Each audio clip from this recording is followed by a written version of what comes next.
দুধ জাল দিতে যেয়ে দুধটা দেখি জমে গেছে। জমা দুধের ছানা দিয়েই এত সুন্দর মিষ্টি বানিয়ে নিলাম। অনেকেই দুধ জমে গেলে ফেলে দেয়, ফেলে না দিয়ে সেই ছানা দিয়ে বানিয়ে ফেলুন এত সুন্দর মিষ্টি। আসসালামু আলাইকুম, বৃষ্টি ব্লগ অ্যান্ড রেসিপি থেকে বৃষ্টি বলছি। সবাই কেমন আছেন? আশা করি নিশ্চয়ই ভালো আছেন।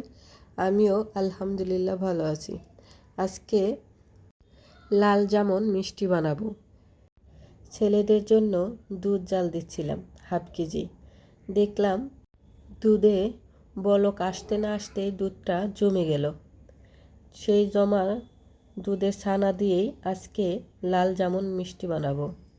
তো ছানাটা সুন্দর করে আমি ধুয়ে নিয়েছি যেন কোনো গন্ধ না লাগে। 1 চামচ চিনি, 2 চামচ ময়দা আর অল্প একটু সামান্য পরিমাণে বেকিং পাউডার নিয়েছি।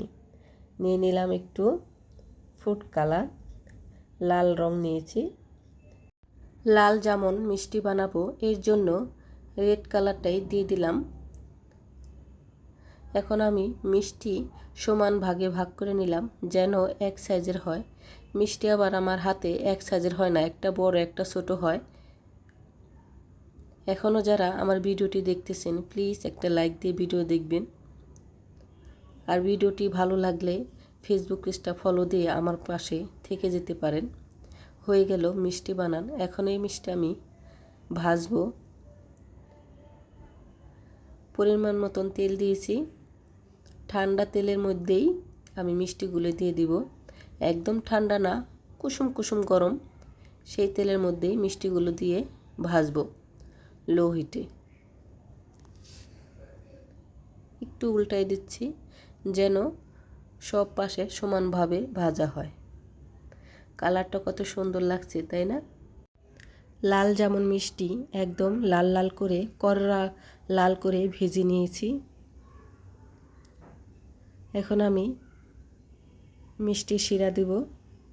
তো হাফ কাপ চিনি নিয়েছি আর 1.5 কাপেরও কম পানি নিয়েছি আর একটা এলাচ দিয়ে দিলাম। আমার মিষ্টি খুবই কম, তার জন্য অল্প পরিমাণে পানি আর অল্প পরিমাণে চিনি দিয়েছি। যথেষ্ট মিষ্টি হয়েছে। আপনারা মিষ্টি বেশি খেলে মিষ্টির পরিমাণটা মানে চিনির পরিমাণটা বাড়িয়ে দিবেন। দেখেন কত সুন্দর হয়েছে, যেমন কালার এসেছে, দেখতেও সুন্দর, খেতেও কিন্তু দারুণ হয়েছে।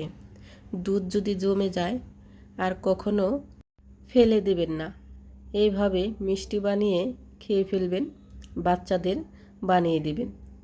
বাচ্চারাও কিন্তু খুব খুশি।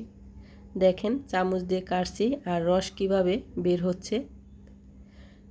তো আজকে এই পর্যন্তই। সবাই ভালো থাকবেন, সুস্থ থাকবেন। দেখা হবে নতুন আর একটা ভিডিওতে। আল্লাহ হাফেজ।